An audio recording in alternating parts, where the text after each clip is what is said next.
আজ শনিবার, বিকাল এখন 5:30। ছাদে এসেছি।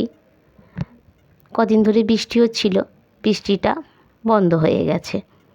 কেমন আছেন সবাই? আশা করি আপনারা সকলেই ভালো আছেন। সলভ লাইফস্টাইল ব্লগে সবাইকে স্বাগত জানাই। চলুন নিচে যাই, একটু রান্নাঘরে। আজকে রান্না করব তড়কা। ভালোভাবে আজকে একটু তড়কা বানাবো। অনেক দিন ছেলেটা বায়না করছিল, করা হয়নি। মুদিখানা দোকান থেকেই আজকে মুগ কড়াইটা নিয়ে আসা হয়েছে, সঙ্গে একটু ছোলার ডালও দেব। জল গরম হয়ে গেছিলো, এই দেখুন প্রেসারের মধ্যে মুগ কড়াই আর ছোলার ডাল দিয়ে দিয়েছি।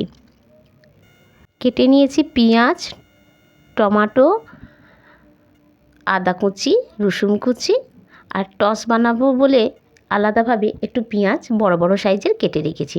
একটু আদা রসুনের পেস্ট আছে, আর রয়েছে তড়কা মশলা। 6 থেকে 7টা সিটি দেবো প্রেসারে, ভালোভাবে সেদ্ধ হবার জন্য। এই দেখুন ডিম নিয়ে নিয়েছি, এই দুটো ডিম ভালোভাবে একটু ভেজে নেব। কড়াইয়ে তেল দিয়ে দিয়েছি, তেলও ভালোভাবে গরম হয়ে গেছে। চলুন, ডিমটা ফাটিয়ে নিয়েছি, এবার দিয়ে দিই কড়াইয়ের মধ্যে। ছোট ছোট করে ভালো করে একটু পিস করে নেব, তড়কার মধ্যে দিতে হবে তো। 6টা সিটি দিয়ে মুগ কড়াই নাবিয়ে রেখেছি, সঙ্গে ডালটাও ছিল। 6টা সিটি না দিলে তো সেদ্ধ হবে না। আর একটু কেনা জল, যেটা বিসলারি জল যেটা বলা হয়, সেই জলে সেদ্ধ করলে না খুব তাড়াতাড়ি দেখবেন আপনার ডাল বা কোনো কড়াই তাড়াতাড়ি বেশ গলে যায়। আর এমনি জলে ব্যবহার করলে সেটা একটু শক্ত হয়ে থাকে, তাকে আরও 3 থেকে 4 বার আবার সিটি দিতে হয়। কথা বলতে বলতে এই দেখুন আমি সর্ষের তেলে রান্না করছি। প্রথমে দিয়ে দিলাম রসুন কুচি, তারপরে দিলাম আদা কুচি, একটু ভালো করে নেড়ে নিয়েছি। এবার দিচ্ছি পেঁয়াজ, কেটে রাখা পেঁয়াজের টুকরোগুলো দিয়ে দিলাম। এবার ভালো করে নেড়ে নেবো, লাল লাল হয়ে যায় যাতে। পেঁয়াজের টুকরোগুলো বেশ একটু লাল লাল হয়ে গেছে। এই দেখুন একটু আদা রসুনের পেস্ট দিয়ে দিলাম, নুন দিলাম, লঙ্কা গুঁড়ো, হলুদ গুঁড়ো, একটু ধনে পাউডার, একটু জিরে পাউডার দিয়ে দিলাম। ভালো করে একটু মিক্সড করে নেড়ে নিই। এই দেখুন পেঁয়াজ আদা রসুনের গন্ধটা খুব সুন্দর উঠেছে, খুব সুন্দর একটা গন্ধ ছাড়ছে ঘরের মধ্যে।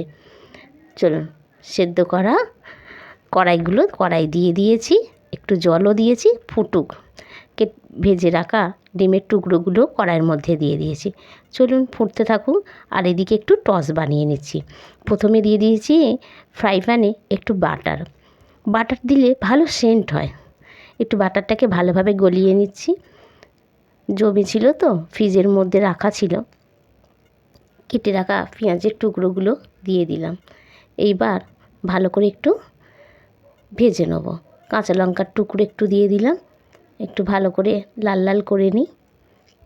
এই দেখুন একটু কাসুরি মেথি দিয়ে দিয়েছি, এতে ভালো আপনার গন্ধটা হয়।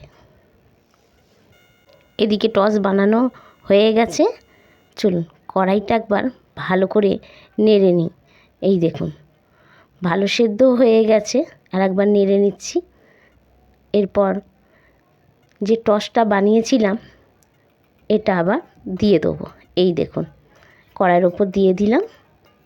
মোটামুটি আমার তরকা রেডি হয়ে গেছে। আর একটু ভালো করে ফুটতে দেবো, এই 5 থেকে 7 মিনিট একটু ফুটে নিক। ফুটলে ভালোভাবে রেডি হয়ে যাবে আমাদের তরকা। ভালো করে আর একটু নেড়ে নিই। এবার আমি একটু বাটার দিয়ে দেবো, আরও সুন্দর স্বাদ হয়। এই বাটারটা খুব ভালো লাগে তরকার ওপর দিলে, আপনারা একবার দিয়ে দেখবেন, খুব সুন্দর লাগে। ভালো করে আরেকটু নেড়ে নিচ্ছি। আর জল দেব না, পুরো মাখা মাখা হয়ে গেছে। আজকে রাতে করব গরম গরম রুটি, আর সঙ্গে থাকবে তরকা। রেডি হয়ে গেছে, চলুন ঢাকা দিয়ে রেখে দিই। রাত এখন 9:30। চলুন হাতে গড়া রুটির সাথে তরকা, আজকের রাতের মেনু, সঙ্গে রয়েছে গরম গরম রসগোল্লা। আমার ব্লগ আপনাদের কেমন লাগছে আমাকে কমেন্ট করে জানান। ভালো লাগলে ছোট্ট একটা লাইক দিন, ভিডিওটা প্রচুর শেয়ার করুন।